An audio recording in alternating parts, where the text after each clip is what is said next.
a little sad this past week because this is a week that all of us impact warriors recharge our batteries together on the ground. But today has just blown me away with the content, and we're reaching so many more people and new voices. So I know Dana and I are both really excited to be your last session of the day, and we'll keep it really interesting and light, and dive into the multiplying effect. How we as individuals, as leaders, as businesses, and impact professionals can really think about the multiplying effect and the decisions that help us with long-term change. So as I mentioned, I'm Natalie Byrne. I lead Blank Space, an impact strategy firm that looks at where culture and humanity and business can come together to make that difference. And I'm so excited to introduce Wurwand, the co-founder of Dermalogica and the Wurwand Foundation, whose new initiative found. We'll be learning about more. And Jane, I think it would be wonderful to get a little into the backstory, and as you and I talk about the why, the salon industry, the why Dermalogica, and even more being in the target gender lounge, the why that all fit for women. Yeah, let me know if you can hear me, because your audio is a little low, Natalie, so yeah, no problem. I feel that everything on building a successful business, and I've had the privilege of building a global business with Dermalogica over the past almost 40 years. But everything, whether it's our own work, our own career, or you're building a business, you're an entrepreneur, really relies on finding the bigger why, the bigger reason why you're doing what you're doing. And if you can't find a bigger reason in that, you question why you're doing it. And for me, a bigger why is all about your purpose. What is the point of what you're doing? And it can't just be, oh, well, I want to, pay my rent. I want to make money. I want to be successful. It's too little too wide. It's how does what you do benefit others? It's a personal belief for me that if you're doing something that doesn't have a benefit for others pretty directly, then it's not going to be as successful, if successful at all. So for me, I'm a champion for entrepreneurs, specifically women, minorities, and immigrants. I guess because I am a woman and an immigrant, and I know, of course, that those are the three areas that get the least funding of any funding and the least opportunities to be successful. And without them, we don't have a small business structure. I think what most people don't realize is that in the United States, for example, 97% of jobs are in firms that employ less than 50 people. So this is the long tail of job creation, entrepreneurship. If I say to most people, where did you get your first job? Like your first Saturday job or your first holiday job? It was in a local business. My first job was working every Saturday when I was 13 years old in a local hair salon in the UK. So it was about as local as you could get. It was a small local salon on our high street. And from that, I grew my love for the industry that I'm in. And just to give a little color to what I'm talking about with the industry that I'm in, the salon professional industry, which is Dermalogica's sort of home territory, we put more women into business than any other industry in the world. 65% of all salons are owned by women. And the majority self-fund. And that's because if you are a woman, a minority, or an immigrant, you are going to receive less than 2% of any venture funding and less than 4% of any funding available from anywhere. So we've got businesses being started by women overwhelmingly. You've got entrepreneurs that are the long tail of job creation. And yet, in the industry that has more women entrepreneurs than any other, you've got this serious lack of funding. And so most of us, including myself, self-funded on 3 credit cards that you just hope to heck you can pay off. Well, I'm thinking back to that time. I mean, it hasn't even changed much, right? I mean, here we are in a time when the female founder is something that is cherished and on panels and events and conferences around the world, and yet self-funding monthly credit cards is still a reality and why a lot of businesses are closing right now. But before we dive into what's happening right now, I don't want to miss just getting into the really that special sauce of the salon industry and these community hubs that salons are, and the skill set training that brings them there, and just a little bit about how putting more women into business gave you firsthand the multiplying effect from that standpoint. Yeah, I mean, this idea of a multiplying effect, I think, is critically important. And we see it, interestingly enough, you see it in a very real sense on social media, where something very small takes off and becomes, huge, and people are watching their followers rack up or whatever it might be. We used to talk about that back in the day as viral marketing. And, it's something that spreads without an apparent reason, unless you understand what's truly going on. And that is, back to our bigger why, there's something that's captured the imagination and the hearts of the people that are watching it or involved with it.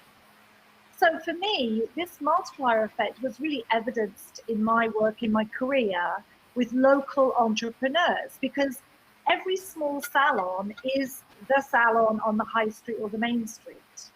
And yet what builds that small business, which is very different to a large corporation, and I've literally worked both sides of this, the thing that we learned through Dermalogica was that if we could teach and upskill our salon owners to be more successful businesses, we had a more successful business ourselves.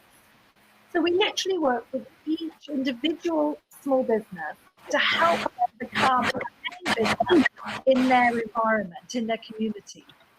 The amplifier effect of that was we grew to be a global company. So we started on the main street of the high street.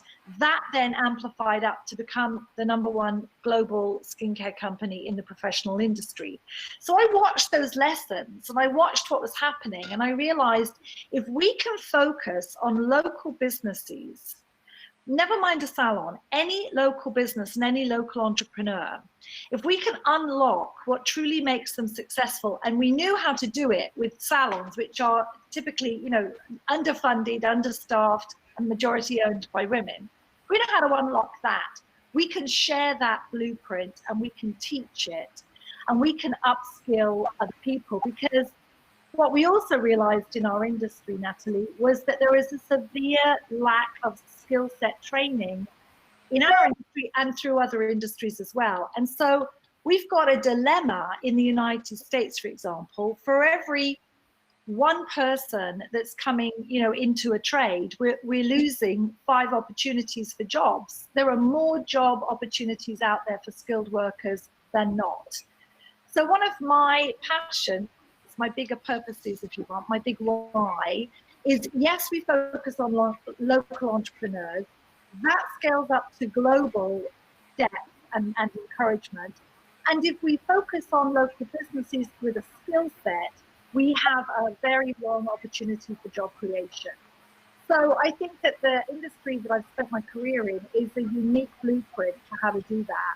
And we pioneered that through our work with the UN and with others through FIGHT, which you and I were involved with, financial independence through entrepreneurship, which was incredibly successful. We targeted in 2010 to fund 25,000 women to start or grow their own business.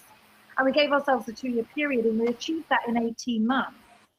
And that became a blueprint for other companies to say, how do we focus on women entrepreneurs? How do we capture that opportunity and also unlock that opportunity globally for us?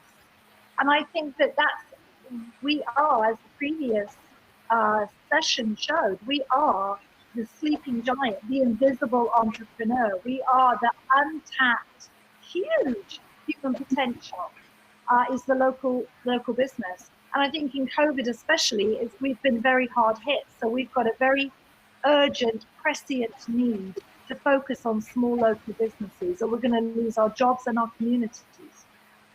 Yeah, and FIGHT, which stands for Financial Independence Through entrepreneurship really was looking at the entrepreneur, as you said, the invisible entrepreneur that we don't think of. We think of these VC funds and an entrepreneur who's maybe launching a large tech business in the gig economy, but we have the entrepreneurs that are around us every day, to your point, that are the job creators.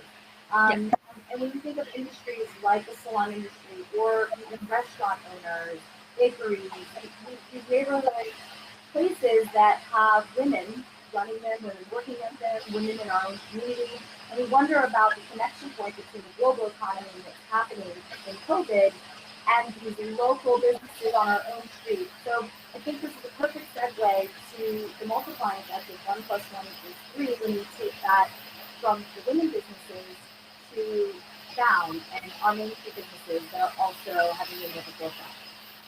Yeah, so we have had an incredible opportunity with our success. We set up the Wurwand Foundation, which is a non-profit, and our key initiative is called Found. And it's basically about finding the local entrepreneurs in communities that need funding, they need support, they need coaching, they need connection to each other, and they need us, the general public, to go in and take business to them. So COVID has really accelerated this enormously, because if we have learned anything in the last few months, we realize how important our local businesses are. If you're in a very underserved community and you're basically in a food desert, you have to be able to perhaps walk to where the food is sold. It doesn't help you to be able to order online if you haven't got bandwidth, or you haven't got a good internet service, or you haven't even got a computer. So you have to be able to access local communities. And we are focused at Found on accessing local community need, that the entrepreneurs, scaling them up, helping them grow, and connecting them to each other. We're focused on Los Angeles because we have a real need in Los Angeles. So Found LA, and we invite others to join the work. You can go to @foundla.org. And also you can look in your own communities and see what businesses you can support. The accelerator is that globally, we're going to face huge changes over the next coming years. We're going to have a skill set shortage. We have to fund and support skilled training.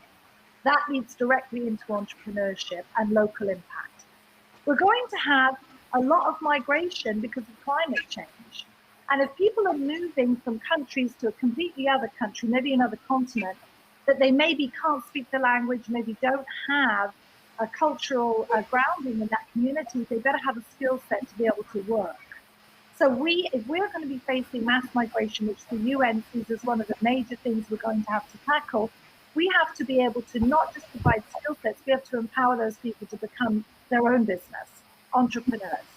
That will also solve a lot of other problems like job creation. So at Found, we are committed to looking at this model of the local entrepreneur. How do we support them? How do we build them? How do we make them more successful? And in turn, they are the community glue for every neighborhood that small business is set up in. And one thing that we have already missed in the last few months, we're going to continue, is human connection.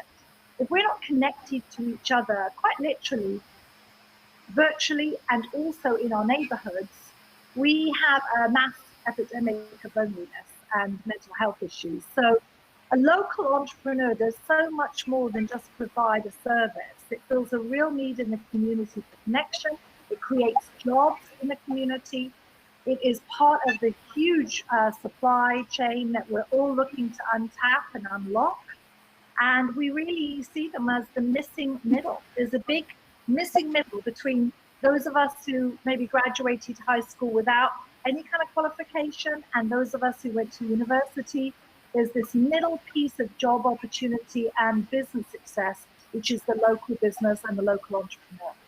And is that what you would say the global opportunity, the blank space, if you will, is for us right now, no matter who we are and how this work may affect us? Yes. When we see the blank space, and you know this better than most because this is the whole point of your agency. When we see blank space, we mean where's the blue sky? Where's the big opportunity?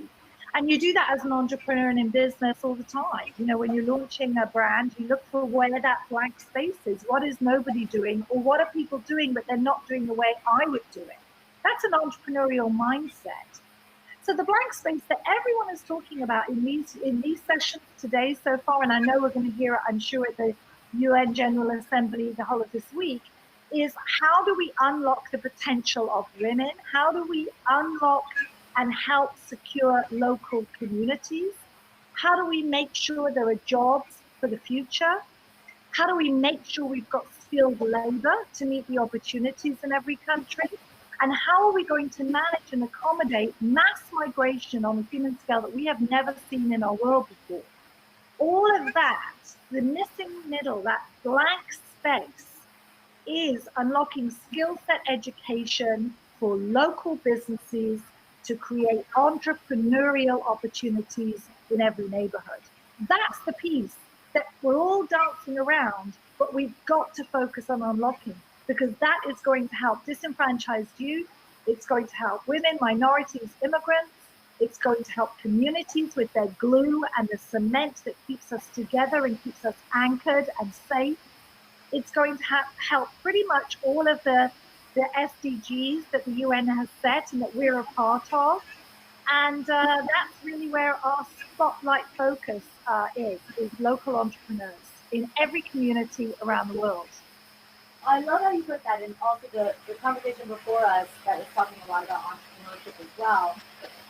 You were one of President Obama's paid presidential ambassador for global entrepreneurship. Really was him asking the question of some visionaries like yourself: how do we export innovation? How do we export entrepreneurs? And how do we share that American dream?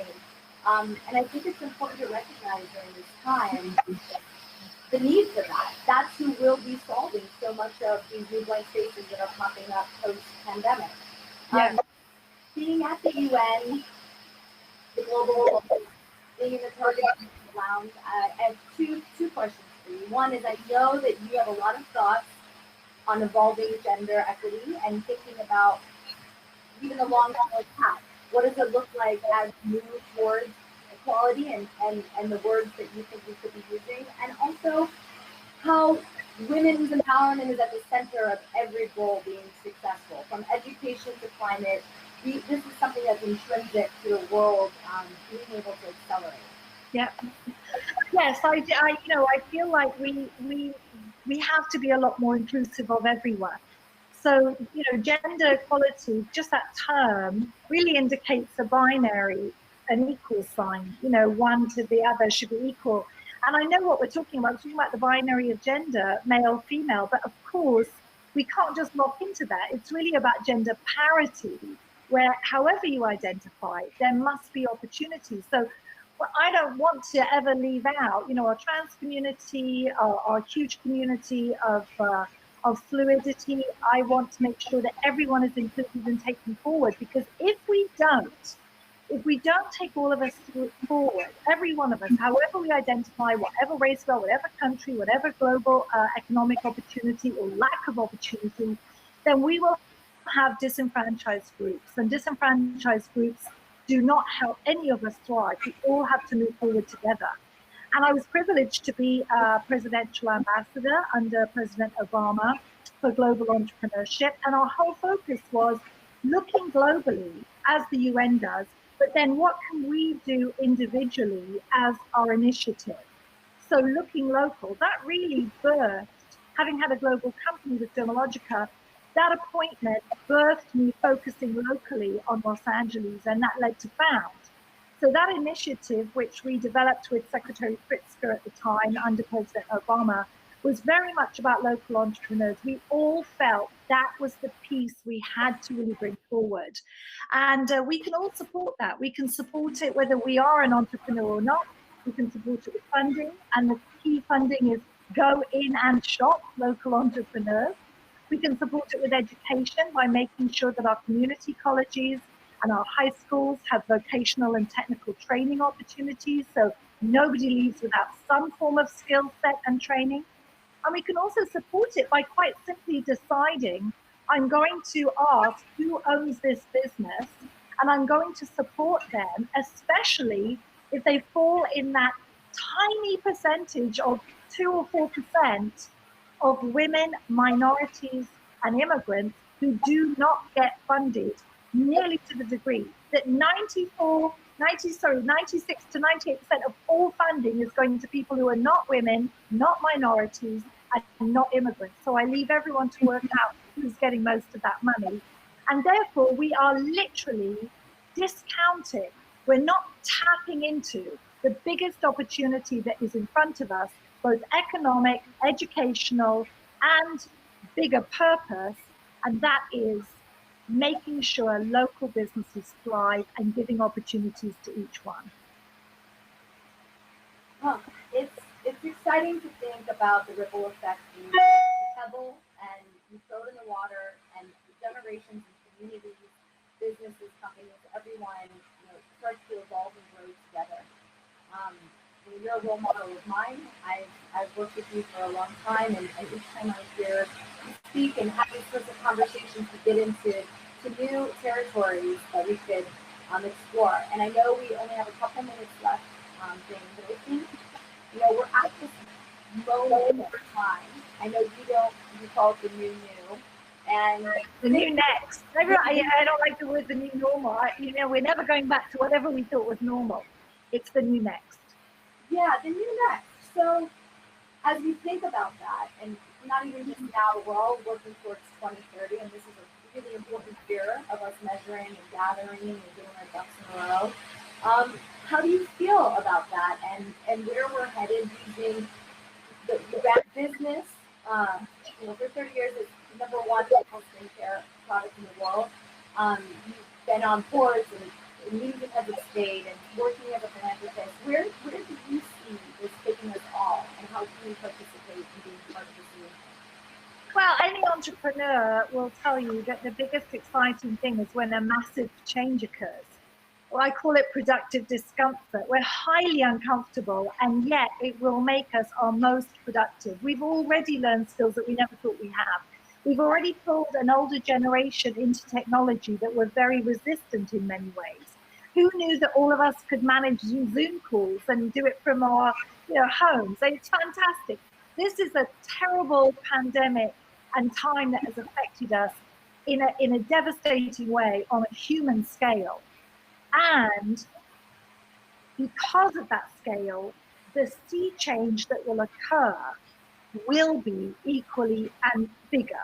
And I have huge motivation around the future because I believe in our next generation coming up. They're ready for the new next. They are creating it. We are leaving them a bundle to figure out.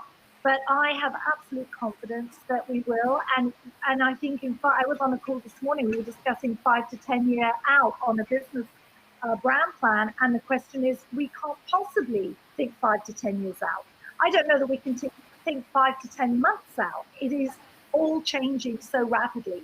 But this is something that we can meet, we can excel in, we can thrive in. And I'm hugely optimistic to what this is going to bring.